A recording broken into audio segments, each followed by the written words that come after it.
주님께서 여러분과 함께 요한이 전한 거룩한 복음입니다.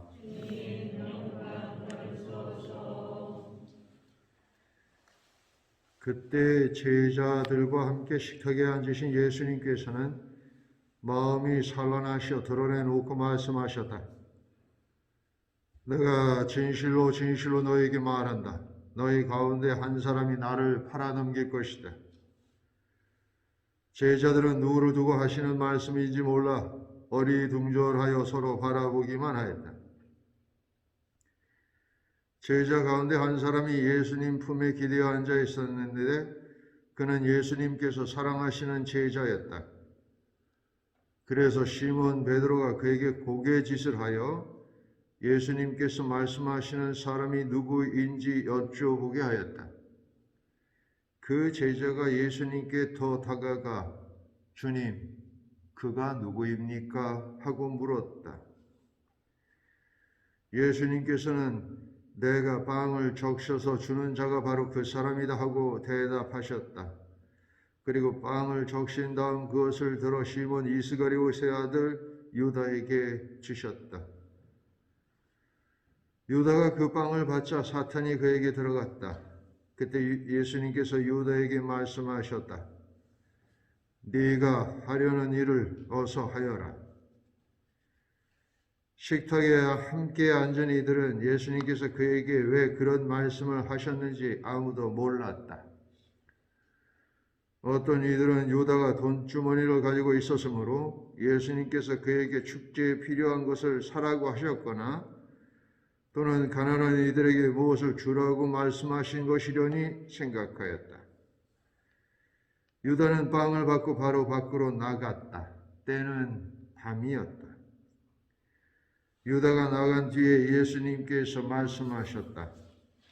이제 사람의 아들이 영광스럽게 되었고 또 사람의 아들을 통하여 하느님께서도 영광스럽게 되셨다. 하느님께서 사람의 아들을 통하여 영광스럽게 되셨으면 하느님께서도 몸소 사람의 아들을 영광스럽게 하실 것이다. 이제 곧 그를 영광스럽게 하실 것이다. 얘들아, 내가 너희와 함께 있는 것도 잠시뿐이다. 너희는 나를 찾을 터인데 내가 유다인들에게 말한 것처럼 이제 너희에게도 말한다. 내가 가는 곳에 너희는 올 수 없다. 시몬 베드로가 예수님께 주님 어디로 가십니까? 하고 물었다. 예수님께서는 그에게 내가 가는 곳에 네가 지금은 따라올 수 없다. 그러나 나중에는 따라오게 될 것이다 하고 대답하셨다. 베드로가 다시 주님 어찌하여 지금은 주님을 따라갈 수 없습니까? 주님을 위해서라면 저는 목숨까지 내놓겠습니다 하자 예수님께서 대답하셨다.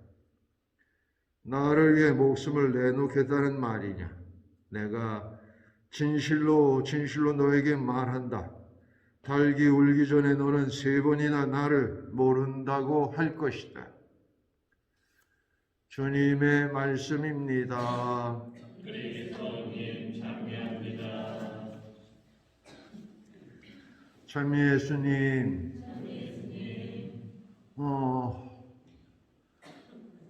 어제 이스가리온 유다와 베드로에 관한 이야기를 했는데 오늘은 특별히 베드로에 대해서만 좀 얘기를 하고 싶어요. 사실은 베드로의 이 배신에 관한 이야기가 복음서들을 통해서 당시에 많은 사람들에게도 이렇게 알려졌을 것이고 또 그것을 기록으로 남기는 것이 베드로 자신에게는 굉장히 큰 부끄러움이었을 수도 있지 않나 그런 생각이 듭니다. 그래서 혹시 그런 거 꼭 넣어야 돼? 그렇게 얘기했을지도 모르겠어요. 인간적으로. 그럼에도 불구하고 이 이야기가 전해져 왔고 또 이 말씀을 통해서 사실 엄청나게 많은 예수님을 따르는 사람들이 위로와 격려가 되고 있다는 사실입니다. 왜냐하면 베드로도 이랬는데 이렇게 생각한다면 우리의 사소한 잘못은 언제든지 하느님 앞에서 용서를 청할 수 있는 용기가 생기기 때문이죠. 사실 베드로는 뭐 이렇게 속된 말로 요즘 말로 해서 뭐 가방끈이 그렇게 긴 사람은 아닌 것 같습니다.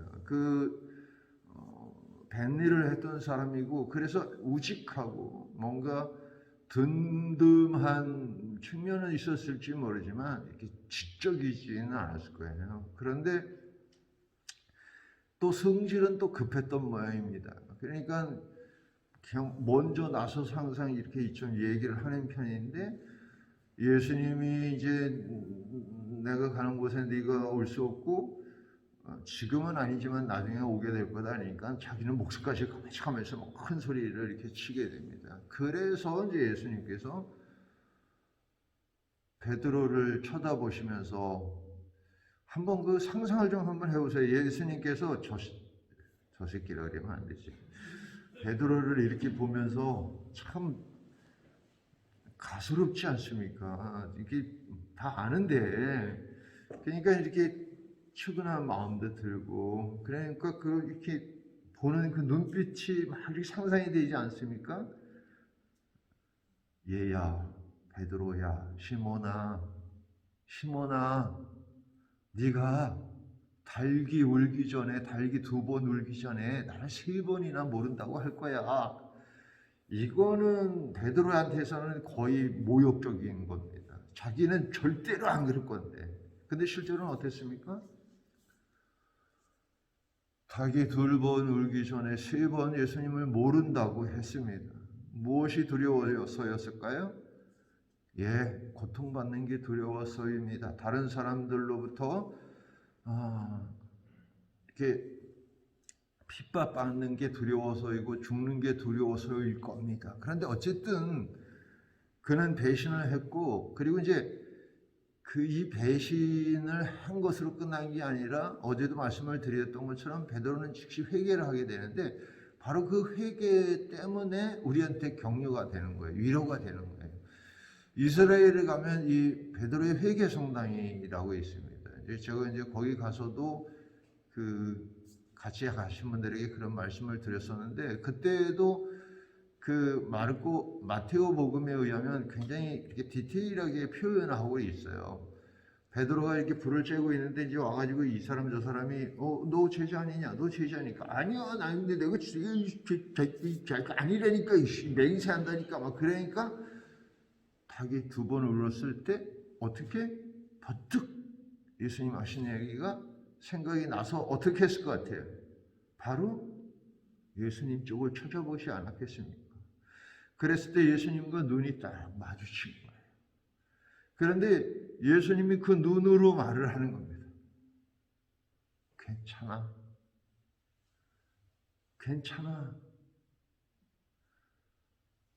그 눈을 받은 베드로는 아마 울지 않을 수 없었을 거예요. 여러분들은 어떻습니까? 여러분들은 죄를 지면 쳐다보기는커녕 눈을 피하지 않습니까? 그러면 베드로가 안 되는 거예요. 베드로처럼 나는 죄를 졌지만 그분의 자비를 청하는 눈을 보내야 되는 거예요. 예수님을 바라봐야 되는 거예요. 그 옛날 불뱀에 물린 이스라엘 백성들이 구리뱀을 보고 구원받았던 것처럼 우리도 넘어질 수 있고 우리도 잘못할 수 있고 우리도 배신할 수 있지만 기꺼이 예수님을 바라봤을 때 예수님이 우리에게 말합니다. 괜찮다. 그래서 사실은 이 베드로의 이 배신과 회개는 앞으로 믿게 될 모든 사람들에게 늘 읽혀질 것이고 그리고 위로가 되고 그리고 기회가 되는 것이라고 생각합니다. 오늘날에는 이제 그런 풍습 자체가 이제 많이 사라졌습니다만 바티칸 공의 이전 성당만 해도 십자가에 항상 닭이 한 마리 거기 앉아 있었어요. 십자가에. 그러니까 얼마만큼 많은 신자들이 이 베드로의 이 이야기에 항상 깊이 감명을 받았는지를 보여주는 하나의 일예인 거죠. 그래서 십자가 위에 그 닭을 보고 우리도 베드로처럼 항상 회심해야 된다. 항상 하나님께 바라봐야 된다. 이런 걸 깨닫게 된 거잖아요. 근데 이제 오늘날은 이제 그런 게 사라지긴 했습니다만, 오늘날에는 그 닭 대신 제가 이제 이렇게 울고 있지 않습니까? 울고 있으니까 여러분들이 항상 내가 울을 때마다 여러분들이 혹 하나님께 부족한 점들이 있다면 기꺼이 용서를 청하고 그분의 눈빛을 바라보고 이제 괜찮다는 말씀을 꼭 들을 수 있기를 바랍니다. 그 불교에서는 그 스님들이 왜 이렇게 경문을 외울 때 두들기는 걸 목탁이라고 그러잖아요. 근데 사실 이 목탁은 본래의 뜻이 경각심을 일으키기 위해서 내는 소리였습니다. 나무로 땅땅 이렇게 소리를 내는 것과, 그러니까 어쩌면 닭울음 소리는 목탁과도 같은 것이고, 또 오늘날의 목탁과 같은 역할을 해야 되는 것이 바로 저희 사제들이고, 근데 이 목탁이 속이 비워야 소리가 나는데 자꾸 차서 문제입니다. 그래서 여러분들이 또 기도해 주셔야 됩니다. 할 게 너무 많아서 참 큰일입니다. 그죠? 어쨌든 우리가 거룩한 주간을 보내면서 내가 하느님을 통해서 괜찮다는 말씀을 듣기를 바라고요. 또 모든 사제들이 이 닭 같은 목탁이 될 수 있도록 기도를 부탁드립니다. 아멘.